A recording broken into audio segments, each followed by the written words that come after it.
Dale, hasta luego. Hasta luego. Me voy con el amigo Damián Di Pace, economista, con una no muy buena noticia, porque cerraron, decíamos cuando comenzaba el programa, más de 90.000 locales y pymes producto de la crisis económica que provocó la pandemia. ¿Cómo te va, Damián? ¿Cómo estás, Daniel? Bueno, un placer ser entrevistado por un periodista rojo en el N+. Acá estamos, mirá, está Chicho de Nicola mirando con desconfianza desde afuera. Te digo, Chicho, no te pierdas esto, que es un diálogo entre dos grandes, dos hinchas independientes como es Damián Di Pace quien les habla. Chicho la puede mirar, les falta una copa para alcanzarlos, pero bueno, están en carrera, dale crédito, Damián. Bueno, estabas introduciendo y la realidad que el balance PYME 2020, a ver, tenemos dos datos para analizar, Daniel. Uno es la macro, una macro que va a cerrar con una caída del Producto Bruto Interno hasta el 10%, un déficit fiscal de casi el 8%, una negociación de la deuda en vilo, y después están los datos de la micro, ¿no? Lo que está dejando esta pandemia. Hay un informe de CAME que muestra que cerraron 90.700 locales, que tenemos 41.200 pymes menos, y esto involucra a 185.300 trabajadores formales. O sea, estamos hablando de aquel que está registrado, que vos sabés que es un sector que tiene mucha informalidad, ¿no? Paremos ahí porque es muy importante esto. 90.700 locales cerraron.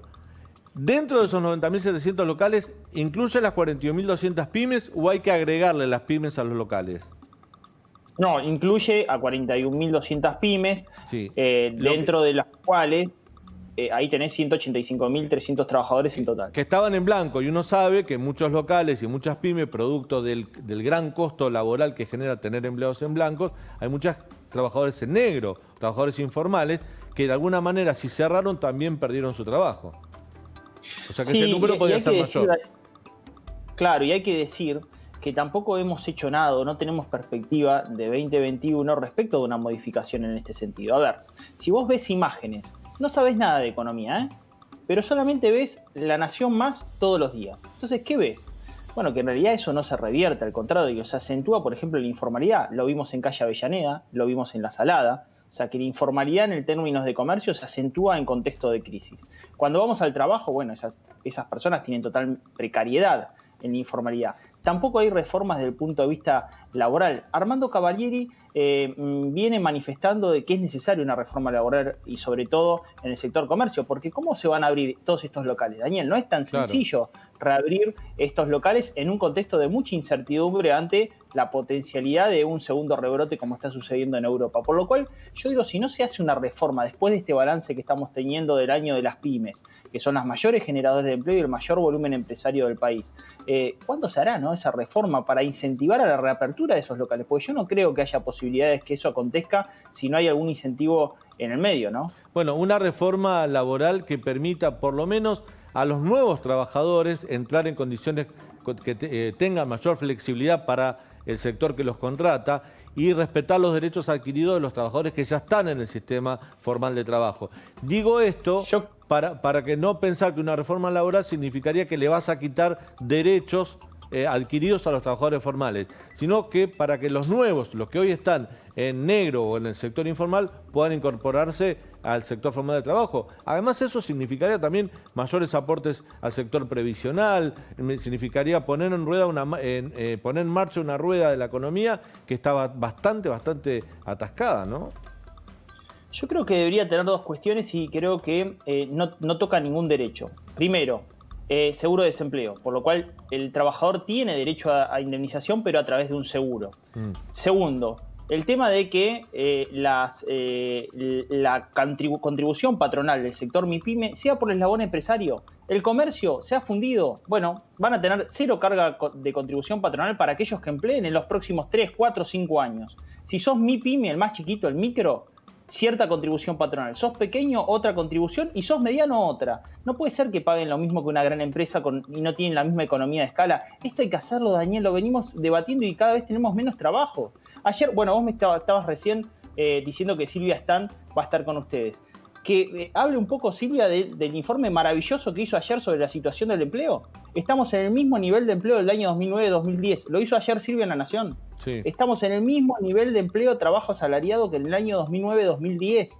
Entonces, la realidad es que Si no es ahora, ¿cuándo? ¿No? Bueno, Pasaron 10 años. La economía no crece desde fines del 2010. El último semestre que creció creo que fue el primero o el segundo del 2010. 10 años de una economía estancada. Mirá, un poco para ampliar la información que vos nos dabas recién, Damián, hay unos datos, a ver, para que la gente pueda tomar conciencia de lo que significa esto. En una cuadra cerraron 9 locales, es decir, 9 locales por cuadra fueron cerrando o cerraron definitivamente producto de la pandemia.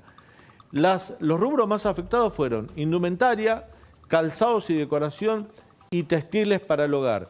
Quiero remarcar con esto que de alguna manera los sectores del comercio que venden alimentos, dentro de todo la pelearon, ¿no? Parece que no fueron los más afectados. Sí, por supuesto, la gente que vende textiles, calzado, ese tipo de rubro, ¿no?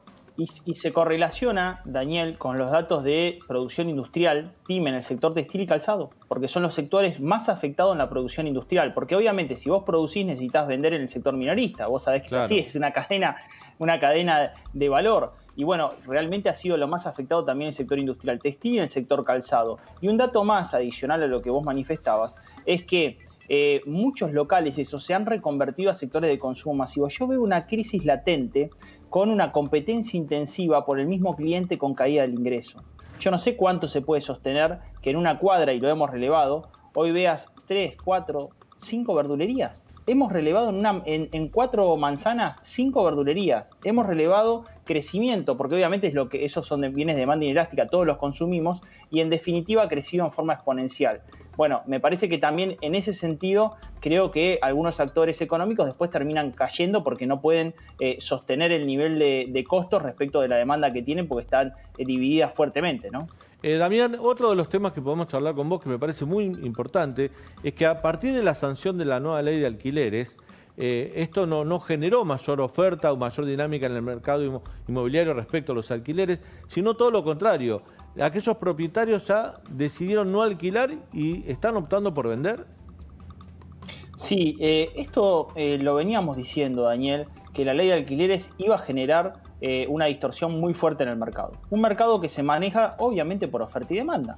Entonces vos lo que hiciste es regular la oferta, ponerle un nuevo indicador, ponerle un periodo de 3 años, y esto está generando que el primer paso fue que se retiren de la oferta, ¿no? Por lo cual llevó al alza el precio de los alquileres. Y el segundo paso es pensar lo siguiente. Vos tenés un bien, un capital de $8.000, $100.000. Si tenés ese capital parado, inmediatamente pensás, ¿qué me da más que un rendimiento del 2% anual en dólares?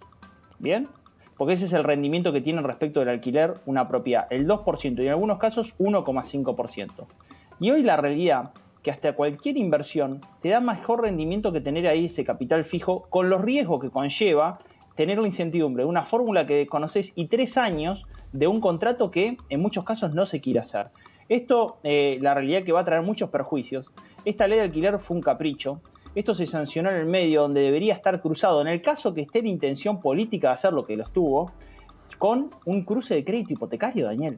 O sea, la ley era esta de decir, bueno, la verdad que vamos a darle una alternativa. Si no podés alquilar, vas a poder comprar.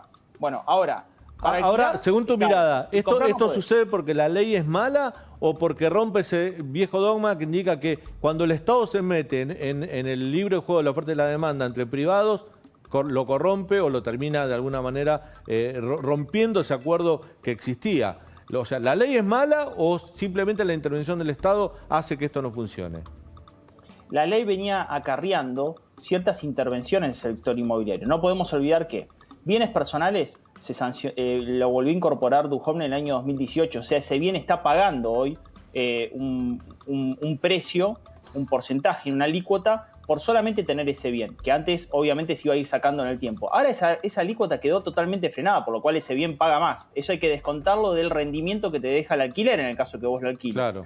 Por otra parte, vos sabés que impuesto inmobiliario, ABL, también viene creciendo en forma sostenida.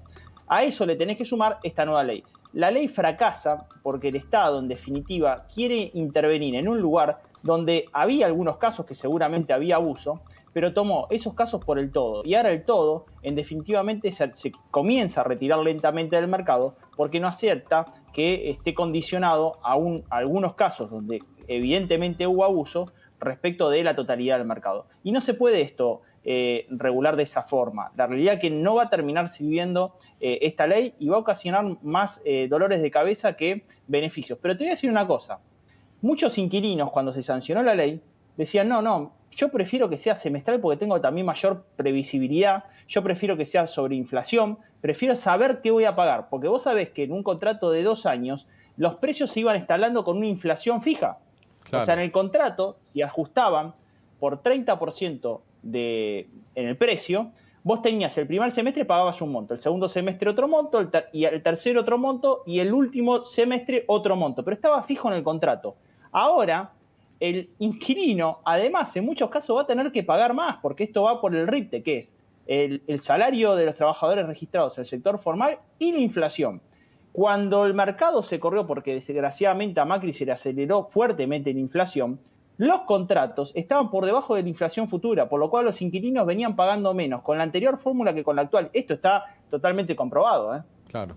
Damián Tipache, analista económico, a propósito del impacto negativo que tuvo la ley de alquileres en el mercado inmobiliario. Gracias, Damián. Fuerte abrazo. Teneme al tanto del partido que vos lo podés ver.